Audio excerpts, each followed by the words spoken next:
시청하시기 전에 구독과 좋아요 꼭 부탁드립니다. 감사합니다. 1976년 8월 18일 오전 10시 45분쯤 판문점 공동경비구역 유엔군청 제3초소 앞에서 한국인 노무자 5명이 미루나무의 가지를 치고 있었습니다. 현장에는 미군 장교 2명과 한국군 장교 1명을 포함 모두 11명의 유엔군 장병들이 이들을 호위하고 있었습니다. 이때 9.1 도끼살인마라는 별명이 붙은 박철대자 포함 2명의 북한군 장교와 10여 명의 북한군이 다가와 나무를 치지 말라며 생트집을 잡았지만 미군 장교 아스 보니파스 대위는 이를 묵살하고 작업을 계속하라고 지시합니다. 그러자 곧 20여 명의 북한군이 증원되어 북한군 30여 명이 죽여라는 북한 장교의 고함과 함께 북한군은 곡괭이와 도끼 등을 유엔군에게 사정없이 휘둘렀습니다. 순식간에 일어난 일이라 유엔군은 대항할 틈조차 없었습니다. 아스 보니파스 대위와 마크 바렛 중위 등 미군 장교 2명을 살해하고 나머지 9명에게도 중경상을 입힌 북한군은 유엔군 초소까지 부수고는 황급히 북쪽으로 도주했습니다. 이것이 우리가 잘 알고 있는 판문점 도끼 만행 사건입니다.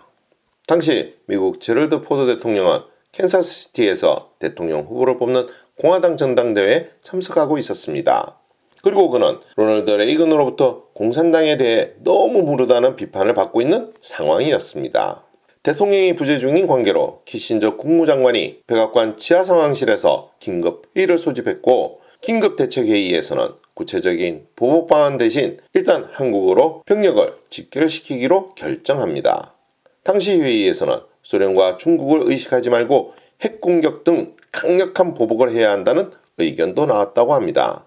한편 북한은 만일의 사태를 대비한 전투준비태세에 들어갑니다. 평양에선 등화관제가 실시되고 유엔들은 지하방공호로 들어갔습니다. 전 전선에서 북한군은 인전태세를 갖추었습니다. 한국군과 주한미군도 경계태세를 데프콘 3으로 높이고 비상경계태세에 돌입했습니다. 이날 밤 박정희 대통령은 이런 일기를 남겼습니다. 이들의 이 만행을 언제까지 참아야 할 것인가? 하룻강아지 법무소인 줄 모르는 이들의 이 만행을 언젠가는 고쳐주기 위한 철토가 내려져야 할 것이다.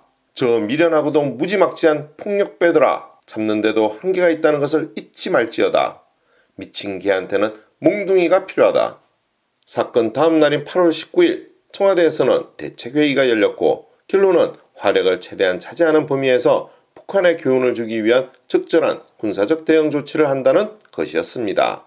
한편 미군은 제럴드 포드 미국 대통령의 명령에 따라 일명 폴 버니언 작전을 수립하고 8월 20일 이를 박정희 대통령에게 보고를 합니다. 작전의 내용은 미군이 공동경비구역으로 들어가서 문제의 미루나무를 잘라버리고 만약 이때 북한군이 대응 공격을 한다면 우리도 즉각 무력으로 대응한다는 것입니다. 교전 상태로 확대될 경우 한국과 미국의 포병이 합동으로 북한 영토인 개성의 인민군 병력과 막사를 촉도하고 개성 위쪽의 시병까지 포격하여 경기도 북부 및 황해도 일대의 인민군 포병부대 전체를 괴멸시킨다는 것이었습니다. 전쟁이 더 확대될 경우에는 개성과 연백평야에 대한 탈환까지도 염두에 두고 있었으며 인민군의 전차부대가 남진할 경우 이에 대한 전술 핵의 대대적인 사용도 고려되었다고 합니다. 북한의 대응에 따라 제2의 한국전쟁이 발발할 수 있는 상황이었던 것입니다. 보고를 받은 박 대통령은 공동경비구역이 미군 관할이라고 해서 우리가 가만히 있을 수는 없다. 미군 지휘관을 제외하고 절단장업, 경호, 근접지원 등 제1선 임무는 한국군이 맡고 미군은 제2선을 맡도록 했으면 한다라고 합니다. 뭔가 박 대통령만의 다른 생각이 있었음을 암시하는 부분입니다. 그리고 유엔군은 데프콘 2를 발령하면서 전면전에 대비했습니다. 1976년 8월 21일 오전 4시쯤 미 2사단의 한국 공수부대원으로 구성된 특공대원 64명이 모였습니다. 방탄조끼를 입고 계급이 없는 철모를 쓴 특공대원들은 몽둥이만을 든 채 트럭 3대에 나눠 탔습니다.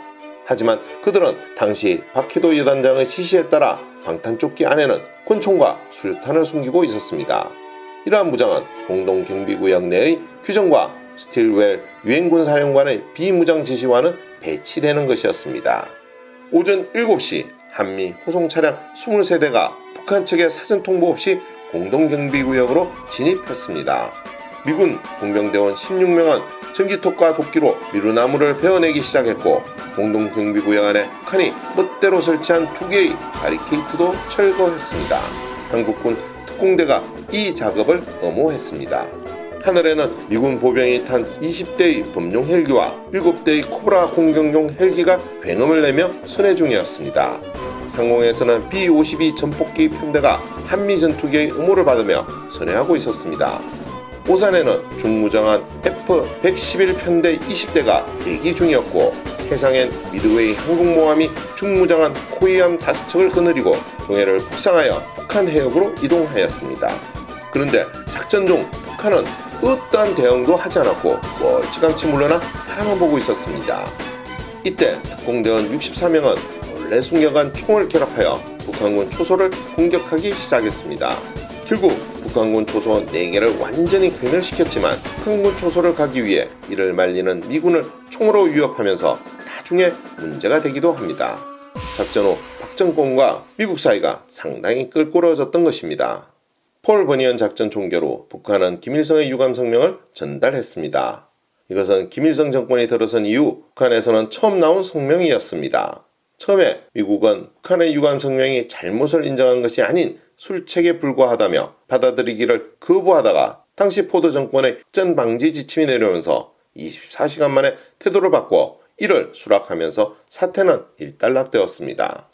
이 사건을 계기로 공동경비구역 안에도 군사분계선이 그어졌습니다. 이전까지는 유엔군과 북한군이 혼재되어 경비를 서는 공동경비구역이었으나 우발 충돌을 방지하기 위해 이때부터 남북의 경비구역을 분리했고 돌아오지 않는 다리도 폐쇄되었습니다. 그리고 당시 공수부대 소속 상병이었던 문재인 대통령이 이 작전에 투입되었습니다. 문 대통령은 자신의 저서 운명에서 나무를 자를 때 북한이 제지하거나 충돌이 일어나면 바로 전쟁이 발발하는 상황이었다며 최정예 요원들이 미루나무 재고조로 투입되고 나머지 병력은 외곽에 배치됐다고 회상했습니다. 오늘의 이야기는 여기까지입니다. 더 좋은 이야기로 찾아뵐 수 있도록 구독과 좋아요 꼭 부탁드립니다. 알림 설정도 잊지 마시고요. 감사합니다. 황혼의 복사고